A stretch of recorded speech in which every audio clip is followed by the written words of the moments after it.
You think we could start right here? The words slipped out like silk, brushing against the dim hallway and settling in the space between them like something forbidden and beautiful. Dante Carter froze, mop halfway across the polished tile. His grip tightened around the handle. He hadn't expected her, Tonite hadn't expected that. Maya Williams stood barefoot in the open doorway of her office, framed by warm amber light and silence. She wore a midnight blue dress tight fitting, soft as breath, tracing every line of her body like it had been stitched for her and her alone. The fabric hugged her hips, curved around her waist, and dipped gently at the collarbone. 32, a widow, and every inch of her carried the quiet confidence of a woman who'd walked through grief and come out the other side stronger, but not untouched. She leaned against the doorframe, holding a mug between her fingers. Her eyes were tired but open, as if she wasn't just seeing him but choosing to. "I'm serious, you know," she said, voice low and steady. "I know it doesn't make sense, but maybe it doesn't have to." Dante didn't move. He wasn't sure if he could. She took a step forward, the soft material of her dress swaying with the motion. "You come here every night, silent as breath. You fix things no one else notices, clean messes nobody thanks you for, and yet somehow, you see me." He glanced away. "I'm not supposed to talk to tenants. You're not a janitor tonight. You're a man who notices which tea I drink and leaves it just outside my door on Thursdays. You remember things. You don't flinch when I fall apart."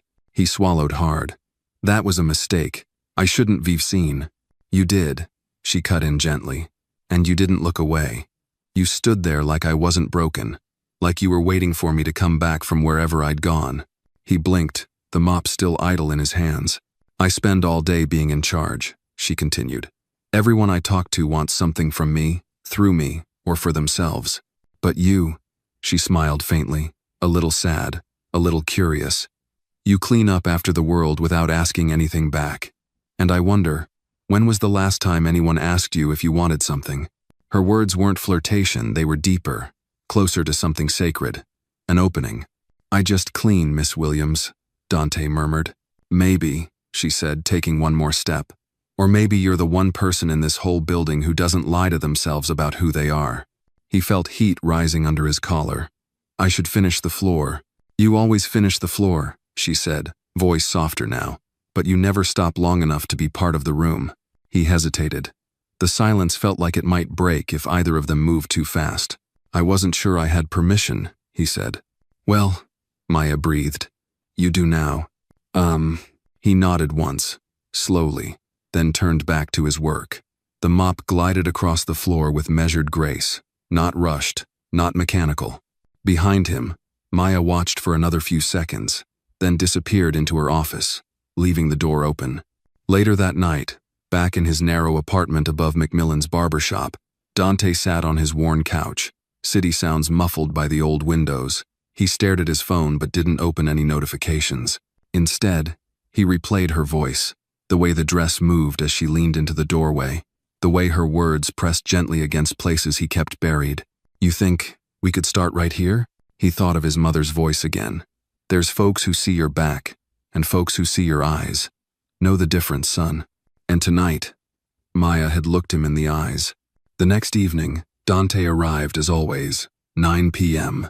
Same cart, same uniform, same unspoken routine. But as he neared the executive corridor, he stopped. Her door was open again.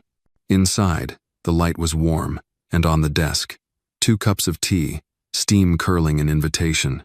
This time, he didn't walk past. Dante stepped into the light like a man crossing an invisible line. The soft thud of his boots against the marble tile echoed faintly behind him, but the hallway no longer felt like a corridor of power. It felt like a pause between 2 breaths. Inside Maya's office, the lights were dimmed just enough to leave the corners in shadow, warm enough to soften the gleam of the glass conference table. On the desk near the window, 2 cups sat side by side. One had a sugar cube floating lazily, just the way he liked it. "I wasn't sure if you'd come," Maya said quietly, her back turned as she adjusted the blinds. She wore another curve-hugging dress, this time in slate gray, with sleeves that grazed her wrists and a neckline that dared softness without apology. Her hair was loose tonight, cascading over one shoulder in a way that made her look less like a CEO and more like a woman trying to remember what it felt like to simply be. I wasn't either, Dante admitted. She turned. But you're here. He nodded. Yeah, I'm here. She handed him the tea. Their fingers didn't touch, but something passed between them anyway, something wordless and gently charged. They stood in silence for a moment, sipping. From 25 floors up, Boston looked peaceful, a field of stars scattered across dark streets and lit windows. But in this room, time didn't move the same way. Maya sat on the edge of her desk. Do you ever get tired of pretending you're not in the room? He looked over, surprised. What do you mean? You're careful, Dante. Every move, every word, like you're always measuring how much space you're allowed to take up. He said nothing. I see it, she went on, in how you wait for elevators to empty before stepping in, how you hold your breath when the interns pass by. Like you've already been told you don't belong and now you're just trying not to be reminded again. Dante let out a soft breath, steadying himself. I've learned it's easier that way. For who? She asked. He looked at her, finally. For everybody. Maya swirled her cup gently. And what about you? I don't make waves. She tilted her head. But you do leave ripples. Dante lowered his gaze. I didn't come up here to talk about me. Yes, you did, she said, her voice kind. You just didn't know it yet. He finished his tea in one long sip, then set the cup down carefully on a coaster. I don't know what this is, he said. Neither do I. But it's dangerous. Her smile faded into something more serious. Because I'm who I am, or because of what people might say about you. He didn't answer. Maya stood slowly, walked toward the window, her reflection a blur in the glass. When my husband died, she said, people started treating me like glassware, breakable, beautiful, silent. But you're the first person who looked at me like I'm still solid. Dante shifted. I don't want to be a project. You're not. I don't want pity, or curiosity, or you want truth. He looked at her sharply. She turned to him, arms crossed gently under her chest. Then stay a little longer. Let's just be two people in a room. No uniforms, no business cards, no rules. He hesitated, then nodded once. She moved to the side table and retrieved a small black speaker. With a flick of her wrist, soft jazz filled the room, Coltrane, slow and sultry. It curled around them like smoke. I never thought I'd dance again, she said almost to herself. Dante raised an eyebrow. I didn't peg you for a dancer. I'm not, she smiled, walking back toward him. But I remember how. There was no invitation in her gesture, no demand in her eyes, just a woman standing in front of a man, both tired of being mistaken for things they were not. He took her hand. Her skin was warm. They moved slowly, barely shifting, just swaying in place as the music pulsed gently from the speaker. It wasn't a dance so much as an agreement to be present, to not shrink, to not apologize. You know this doesn't change anything outside this room, Dante said quietly. I know. There will be whispers, looks, maybe worse. She didn't flinch. Let them look. I don't belong in your world, Maya. She leaned closer, her cheek brushing his shoulder. Then maybe it's time I stepped into yours. The song ended, but neither moved. Outside, the city blinked and breathed. Inside, they stood in the quiet that follows truth, a silence, not empty, but full. Maya finally pulled back, her eyes soft but clear. This wasn't a trap. I know. I'm not asking for anything. I know. She smiled. But if you ever did want something, Dante met her gaze. I'd want it to start here. She nodded, and this time, she was the one who walked away first. Back to her desk, back to her world. But the door stayed open, and Dante, for the first time in years, let it stay that way. The next few nights passed without routine, but not without rhythm.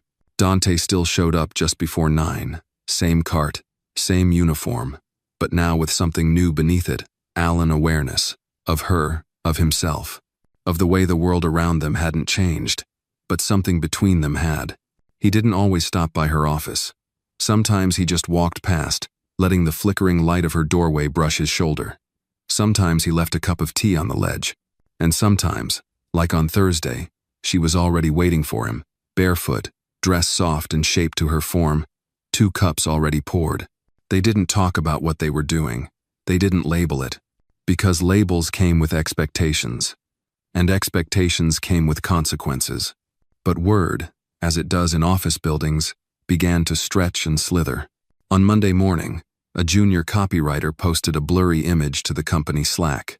It was grainy, taken from the far end of the hallway, but unmistakable Dante standing in the soft light of Maya's office, handing her something, maybe tea, maybe nothing. The caption read, "Looks like CEO Williams has a new after-hours advisor." By lunchtime, the post had disappeared, but not before it was screenshotted. By Thursday, whispers filled the break room. On Friday, HR requested a brief word with Maya. She sat across from the director, legs crossed, expression unreadable. "There have been some observations," the woman said carefully. "Concerns regarding professional boundaries with maintenance staff." "Are they concerned about tea or about skin tone?" Maya replied coolly. The woman blinked. "I don't think it's appropriate to frame it that way." "Then maybe you're not listening clearly enough." That night, Maya didn't wait by the door. The office was dark. The tea was cold. Dante stood in the hallway for a long moment, unsure. He didn't knock. He didn't call out. He just placed the cup gently on the floor and moved on.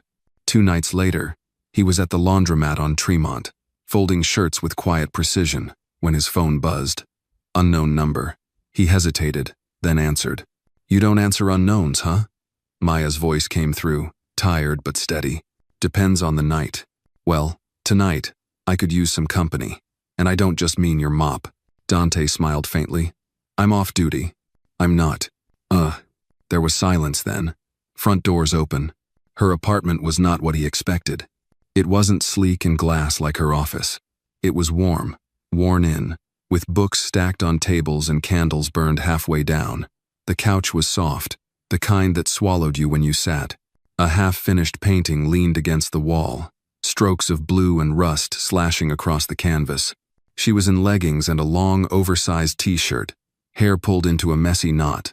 No makeup, no audience. "Didn't think you'd come," she said, voice quieter than usual. "Didn't think you'd ask," he replied, stepping inside. She gestured to the coffee table where 2 takeout boxes waited. "Thai. I didn't know what you liked, so I guessed." "You guessed right." They ate on the floor, backs against the couch, knees drawn close. They didn't speak much, just the occasional sound of noodles against chopsticks, the soft hum of Miles Davis playing low in the background. It was Maya who broke the silence. "They called you a charity project." Dante looked up slowly. "Someone in the office. Not to my face, of course, but enough times that it got back around." He didn't flinch. "That's not new. Number. But it's not okay either." He set his box down. "You don't need to defend me." "I'm not defending you," she said. "I'm defending us, whatever us means." He met her eyes. "They don't see me, Maya. They see what it means that you see me.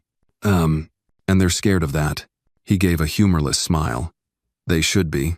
Maya reached for the wine bottle on the floor beside her, poured them each a glass.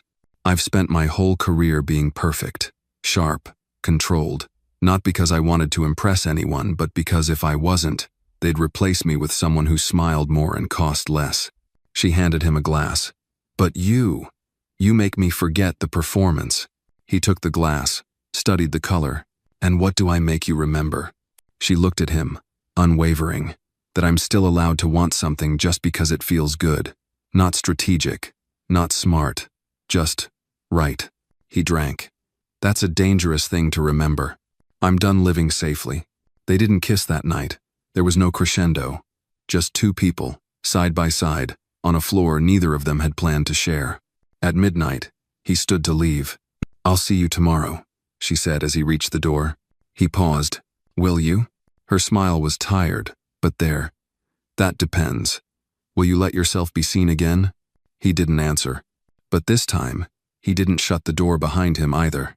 But that night, Maya stayed in her office a little longer, not working, just sitting there, listening to the hum of the city, and the faint, fading echo of a man's voice who spoke like he knew loneliness too. And maybe you felt that way too.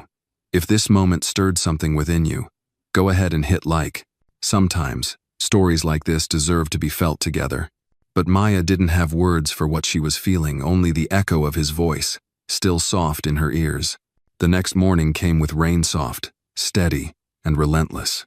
Boston streets glistened under silver skies, and traffic moved like tired ants in the drizzle. Dante stood under the awning of the hardware supply store on Washington Street, coffee in hand, waiting for the delivery truck that was now 35 minutes late. But his mind wasn't on the order forms in his back pocket. It was still in her living room, still on that floor, beside half-finished pad thai and a woman who didn't blink when the world threw knives at them both. She hadn't asked for anything. Not a promise, not a name, not even clarity. But something about the way she looked at him, barefoot in a paint-stained t-shirt, like he wasn't a mistake but maybe the beginning of something she hadn't realized she needed that lingered. His phone buzzed in his jacket. It was a message. Maya, no tea tonight. I've got a board dinner. Wish me luck with the wolves. He smiled, thumb hovering over the reply. Dante, don't let them smell your mercy, or your wine. 3 dots appeared, then disappeared, then came back. Maya, so you are thinking about me. He stared at that screen a long time, then slid the phone back into his pocket. The truck finally pulled in. Time to work. By the time evening came, the building felt different, colder, not because she wasn't there, but because she should have been. Dante moved through the floors with practiced rhythm, bathrooms, conference rooms, hallways. But when he reached the executive level, he paused outside her office. The door was closed, but a faint light glowed from beneath. She hadn't mentioned coming back. He knocked once. No answer. Inside, the room was empty, warm, still smelled faintly of lavender and paper. A shawl was draped over the back of her chair, as if she'd left in a rush. On the desk, a yellow sticky note with messy handwriting. Friday can't come fast enough. Dante read it twice, then tucked it under the edge of her keyboard so no one else would see. Then he left. Friday came, and with it, the firestorm. At 10:37 a.m., an anonymous email was sent to the internal company listserv. The subject line, "Who's cleaning up after Maya?" Attached was the Slack screenshot from earlier in the week. Dante in the doorway of her office and 2 blurry photos someone had clearly taken from street level. Him entering her apartment building late at night, her hand resting lightly on his shoulder. The message was short, laced with venom. Nepotism, or just poor taste? The office buzzed like a shaken hive. Maya found out while standing in front of her team, presenting a rebranding proposal for a major account. Her assistant slipped her phone into her hand. She read the message once, then again, and didn't flinch. She closed her laptop. "Let's take 10, folks." Then she walked out. Dante was under a sink in an old church on Tremont when his phone rang. He nearly ignored it, but when he saw her name, he answered. "You saw it?" she asked. "Yeah. They're calling it inappropriate. HR says it's a liability issue." Dante sat back on his heels. "You want me to stay away? I want you to decide if that's what you want." He didn't answer right away. "Look," she said, her voice lower, rougher. "I know this isn't what you signed up for. I know it's messy, but I also know I haven't felt this, honest, in years. I'm not ashamed," he said simply. "I know you're not, but I don't want you to pay the price alone. Then don't disappear." "I won't." A pause. Then she added, "But if you change your mind, if it's too loud." "I've lived in noise, Maya," he said, "but I never had anyone worth listening through it for." That night, he didn't take the service elevator. He walked through the front lobby, past the startled receptionist, and stepped into the executive wing like he belonged there. Because maybe, just maybe, he did. Her door was open. She was standing at the window, blazer draped over her chair, hair down. A soft jazz instrumental played from the corner. He didn't say anything. She didn't turn. Then, without looking, she spoke. "They want me to make a statement. Let me guesstimate, deflect, apologize." She nodded. "Maybe step back for a while." "And?" I told them no. Now she turned. "I'm not stepping back. Not from my job. And not from you." Dante stood still. "That's a big move." "So was walking in here with your head up." He let out a slow breath. "So, what now?" She stepped closer, stopping just inches from him. Her eyes held that same fire he'd seen that night in her apartment. Not wild, not reckless, just steady, earned. "Now," she said, "we stand, and we don't hide." He searched her face. "You sure?" I've been hiding long before you ever showed up, Dante. You didn't start the storm. You just made me stop pretending it wasn't raining. For a long second, neither of them moved. Then he reached for her hand. She took it. No more shadows, no more silent hallways. Just two people, choosing to be seen. Together. It started with a whisper. A client called to reschedule a pitch meeting. Then another postponed a quarterly review. And by the end of the week, one of their long-term accounts quietly transferred their design contract to another agency in Cambridge. No explanations. No accusations. Just silence, disguised as professionalism. Maya sat in her office, shoulders drawn tight, eyes scanning the latest numbers from finance.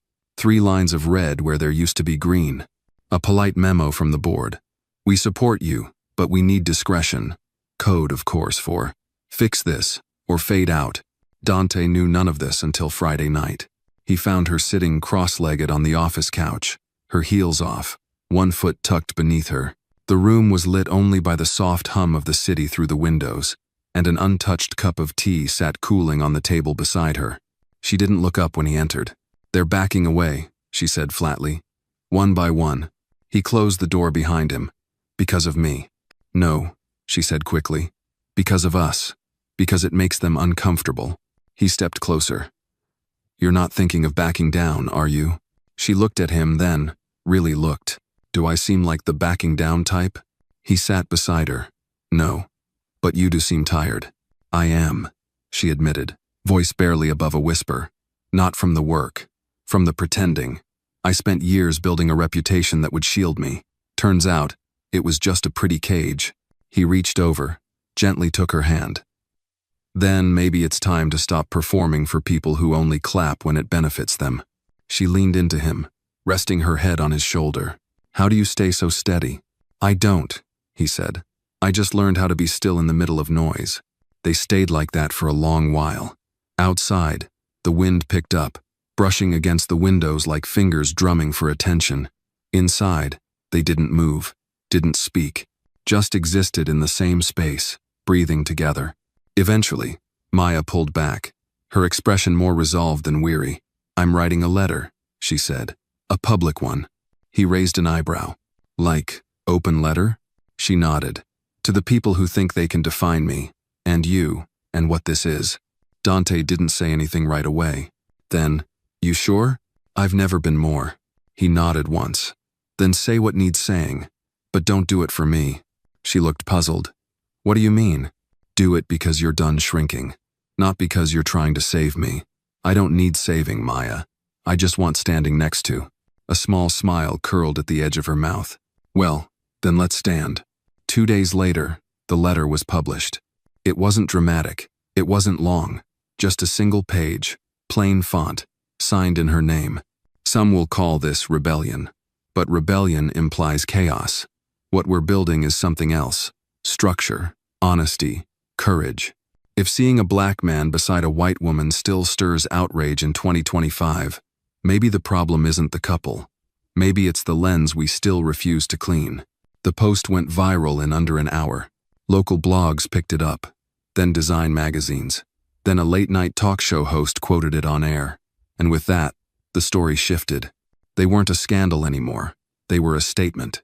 Of course, not everyone celebrated.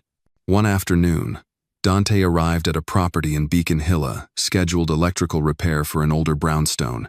The owner, a sharp-faced woman in pearls and a polished suit, opened the door with tight lips and arms crossed. You're from Carter Works? She asked. Yes, ma'am, he said evenly. She eyed him. You're the one from that article. He said nothing. She turned slightly, just enough for him to hear her say into her phone, He's here. I told you she was making a mockery of herself. Still, he did the job. Fixed the panel, checked the breakers, left the invoice on the counter, and when she refused to meet his eyes as he left, he didn't flinch. Back in his truck, Maya had texted, lunch at the studio? Bring paint hands. That afternoon, he met her at the new space she'd rented, a small storefront downtown. One half was already set up for her design firm.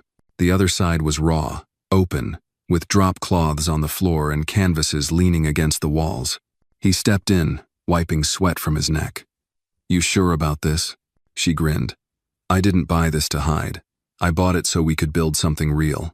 He stared at the walls, then at her. You're really not scared, are you? I'm terrified, she said. But I'd rather be terrified building something true than be comfortable living a lie. He looked around, then down at his own hands, rough, calloused, stained from work. Then he smiled. All right then, let's build. And somewhere between the paint and the plans, between the brushes and the wires, between the silence they used to sit in and the laughter they were starting to share, they began laying the foundation for something that might actually last. The following weeks unfolded not like a storm, but like rain that refused to stop quiet, persistent, capable of reshaping everything over time. Carter Works and Maya's design studio shared the storefront, side by side. On one side, tools, fused diagrams, the smell of sawdust.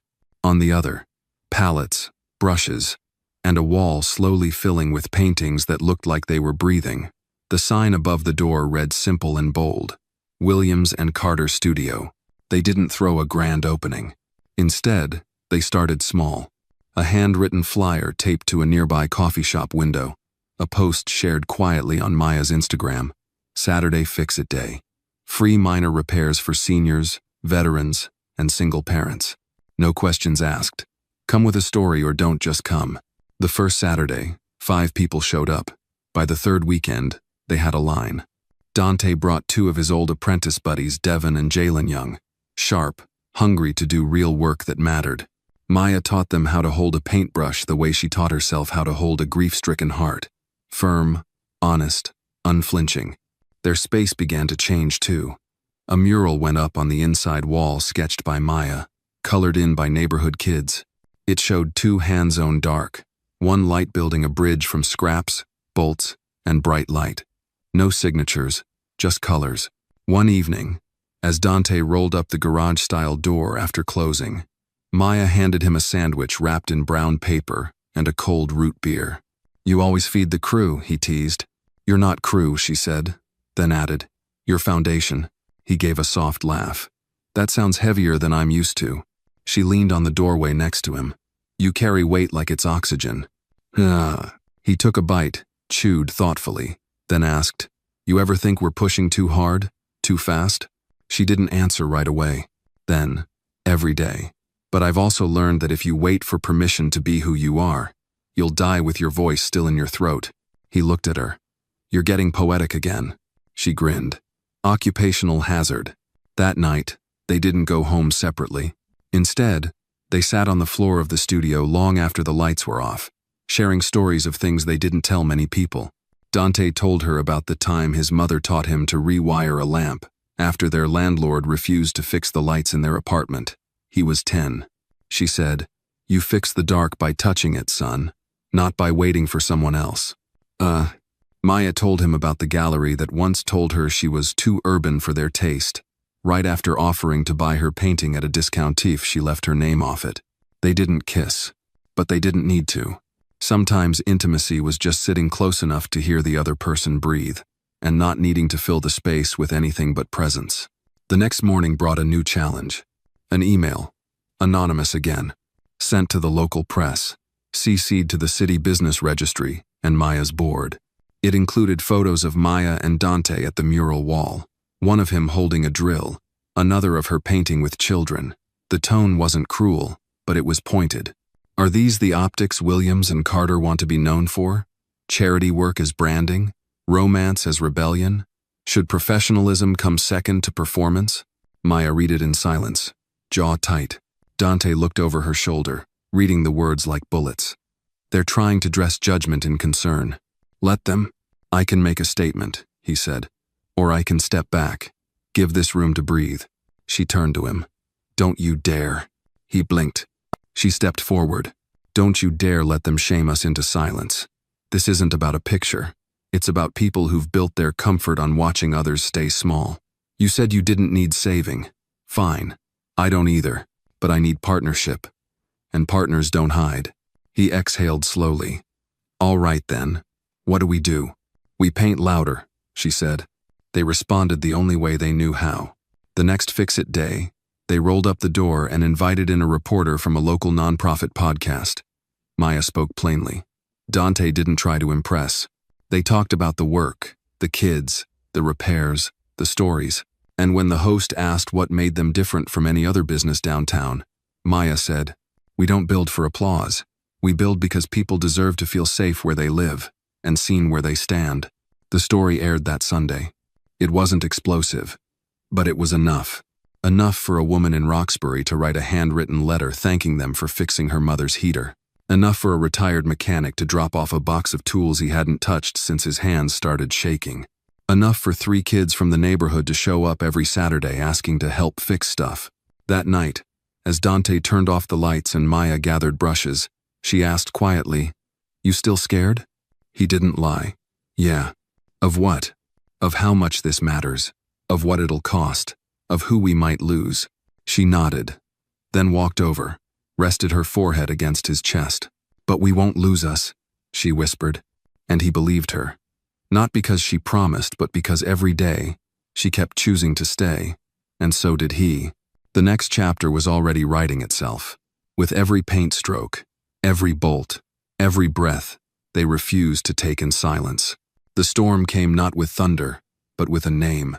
Walter Crenshaw. The first time Maya heard it, she was standing at the studio sink, rinsing paint off her fingers, watching the colors bleed like memories. Dante stepped in from the back office, a file in his hand, his face unreadable. "We've got company," he said simply. "Walter Crenshaw, real estate development magnate, owner of the Carter Works property and half the block around it." Maya raised an eyebrow. "And? He's offering to buy us out. Says we're sitting on prime commercial frontage. Wants to elevate the neighborhood's potential." Dante made air quotes with a bitter smile. "Offered a generous compensation package to dissolve the lease early." She dried her hands slowly. "Why now?"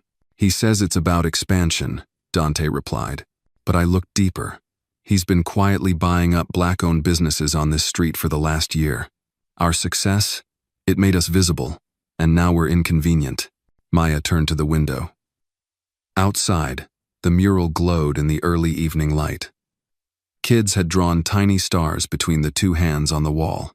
She whispered, "He wants to paint over us." Dante stood beside her. "Unless we'll let him." The next day, Walter arrived in person. Tall, polished, white. He wore an expensive suit with an unbothered smile. His assistant, a young woman who barely made eye contact, trailed behind him, scribbling notes on a tablet. Maya greeted him at the front of the studio, dressed in overalls, paint still fresh on her cheekbone. "I don't do suits on weekdays," she said flatly. He chuckled, as if she'd made a joke. "Miss Williams, you're a very talented woman, and frankly, this community's lucky to have you. But you've got to think bigger. Imagine what this could become: a flagship art space in one of my new complexes. Your name, in lights. With the right backing, you could do more than murals." "I don't want my name in lights," she replied. "I want kids on this street to know that Hands Black Hand Scan build beauty that doesn't need permission." Ugh. Walter's smile faltered for the first time. Dante came out from the back. No smile, just presence. Walter straightened. "Ah, Mr. Carter. Still tinkering, I see?" "I fix things," Dante said evenly. "And I recognize rot when I smell it." Walter clapped his hands once. "Well, I see where this is going. But I'll warn you, both real estate is a machine. Sentimentality doesn't slow it down. If you're still here in 30 days, you'll be here illegally." He turned on his heel and left. The silence afterward was heavier than drywall. Dante paced. "He's not bluffing." "No," Maya agreed, "but he's betting we'll fold." That night, they sat on the roof of the building, knees touching, not speaking much. Then Maya broke the silence. "You ever lose something you fought for?" Dante nodded slowly. "Yeah. My mother's house. After she died, the city sold it over unpaid taxes. She lived there 38 years. Maya closed her eyes. "I won't let that happen here." Neither would he. The next morning, she walked into City Hall. Not alone. With her were 6 elders from the neighborhood, 2 veterans from the Fix-It crew, and Miss Eleanor, an 81-year-old with sharp eyes and a sharper tongue who wheeled herself right up to the permits counter and announced, "This is a protest. We brought snacks." They filed a motion for historic designation using the mural as community heritage. They submitted affidavits from local kids, Seniors, veterans, small business owners, each one testifying to what the studio had become. Not a brand, but a home, a hope. Walter fired back with lawyers. They answered with people. A week later, the podcast host returned, this time with a documentary crew. A local news channel aired a segment, The Studio That Refused to Disappear. And one night, Maya walked out back and found Dante at the loading dock, gripping a letter. "They've frozen our account," he said. "Pending investigation. False claims workshop, safety violations, some nonsense about zoning irregularities." Maya took the paper from him, scanned it, her jaw locking tight. "This is war," she said. Dante nodded. "And it's just getting started." But she wasn't afraid. She walked up to him, placed her hand on his chest, right over the place where his heartbeat still drummed, steady and strong. "They want to bury us," she said softly, "but they don't know we're the roots."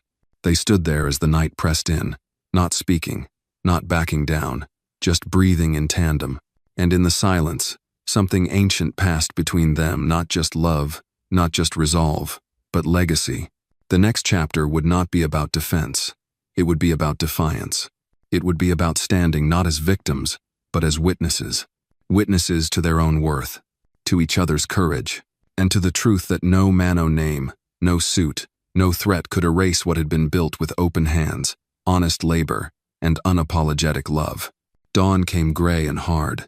Maya stood in front of the mural, arms crossed, hoodie pulled tight against the morning chill. Her breath clouded in the air. Behind her, the studio remained dark, closed until further notice by a so-called city order.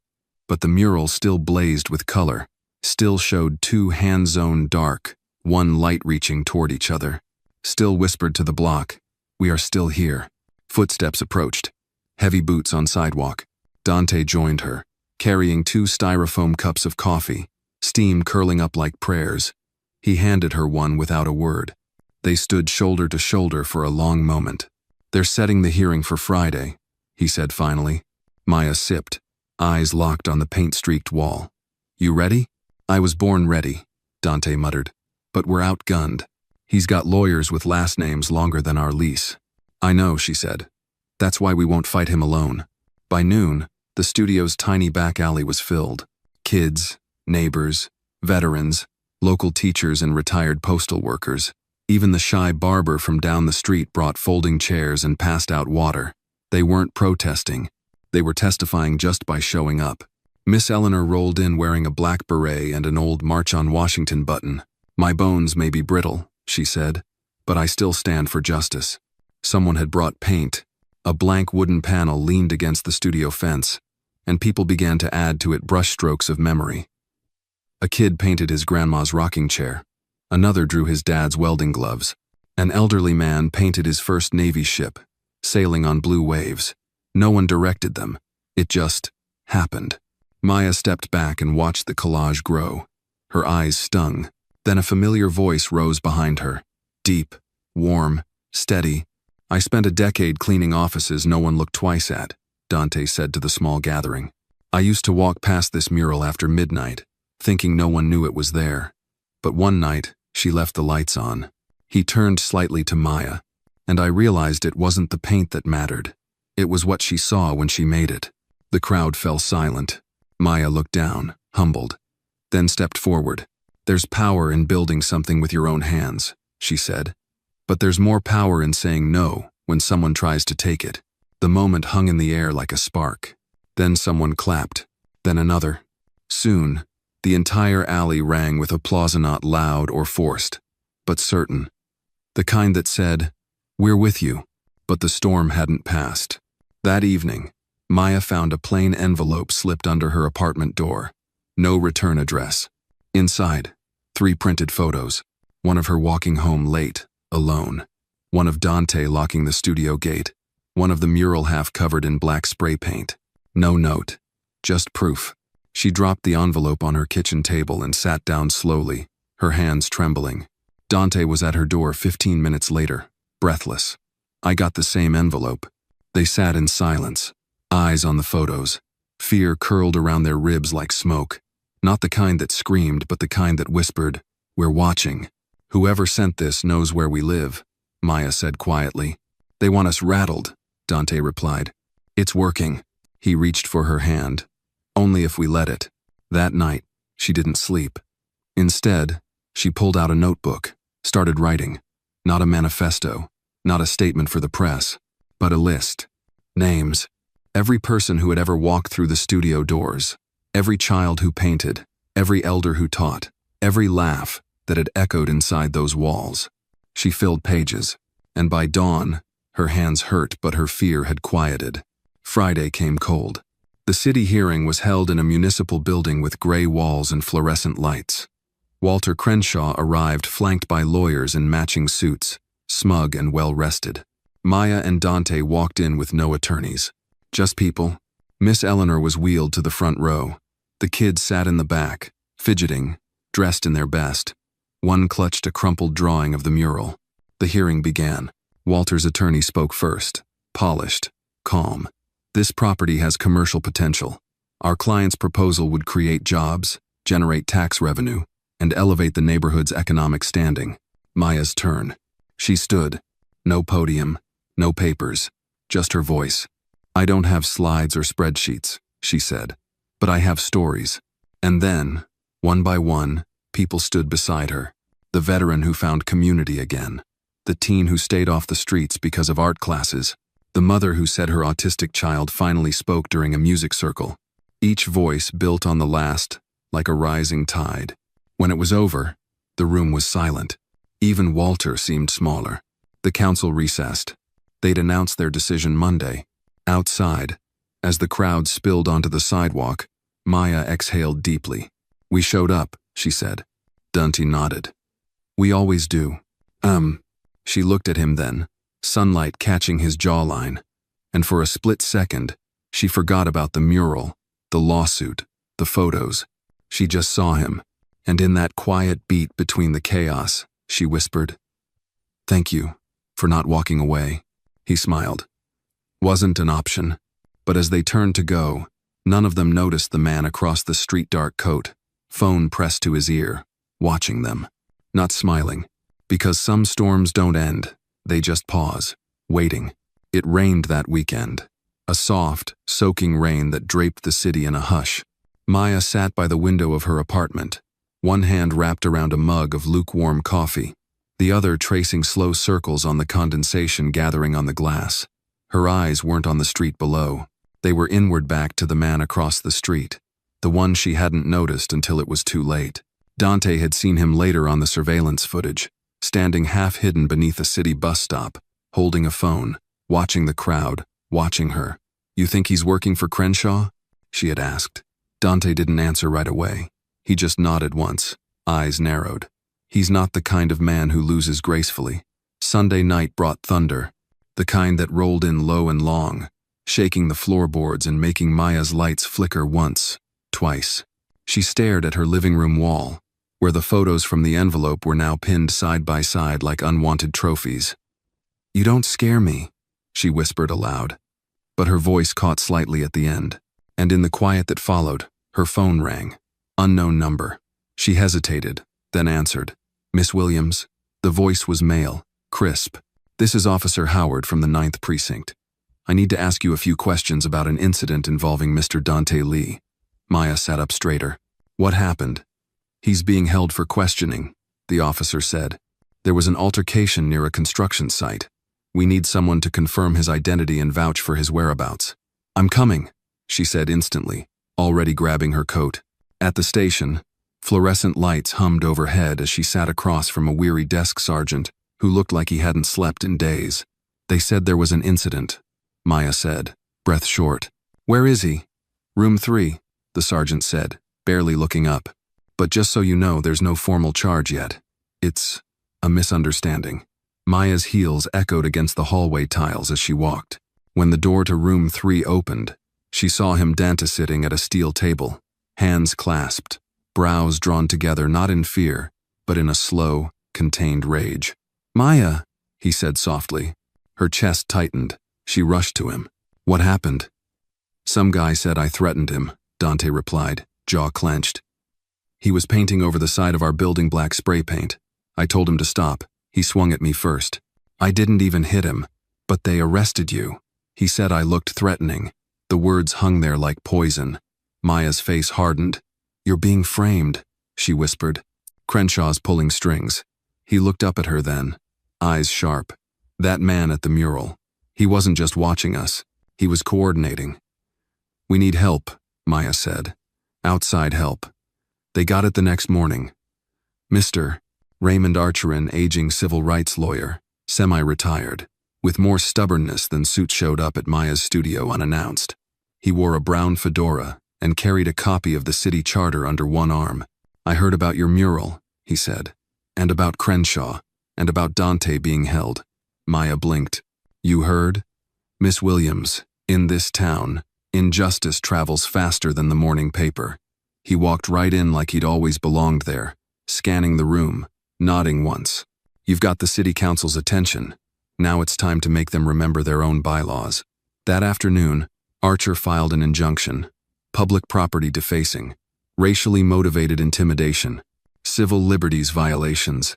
His paperwork made waves. And just like that, Crenshaw's team started squirming. But it wasn't over. That night, Maya got another letter. This one wasn't anonymous. It was typed, sealed with a formal letterhead. A real estate acquisition firm. Dear Miss Williams, our client wishes to extend one final offer for the property located at 116 South Halston Street. A generous figure, expedited processing, no legal entanglements. Consider this a courtesy. No threats, just precision, just pressure. The kind that didn't use fists, just erasers. She stared at the number on the page. It could have paid off her student loans, her mother's hospital bills, given her years of comfort, but it would have meant silence. She folded the letter neatly and dropped it into the trash. They don't know me, she said. And that's when she saw it through her window. Someone across the street, watching, again, but this time, she didn't flinch. She picked up her phone and dialed Dante. You free? She asked. Always, he said. Then meet me at the mural. It's time we told the city who we really are. That night, under the dim glow of string lights, with brush in hand, Maya repainted the parts of the mural that had been defaced. Not covered, but transformed. She turned the black spray paint into silhouettes, into shadows, into contrast that made the light stand out even brighter. Dante stood beside her, rolling paint along the border. This is war, he said. Not war, Maya replied. Reclamation. And around them, people gathered. Quiet at first, then singing. A low hum rising into full voices. Old church tunes, freedom songs. Someone brought a guitar. Someone else beat a drum on a bucket. By midnight, the mural shone again stronger, bolder. And from the shadows, the watcher slipped away, unnoticed. Because some things you can intimidate, but a community, when it remembers who it is, cannot be erased.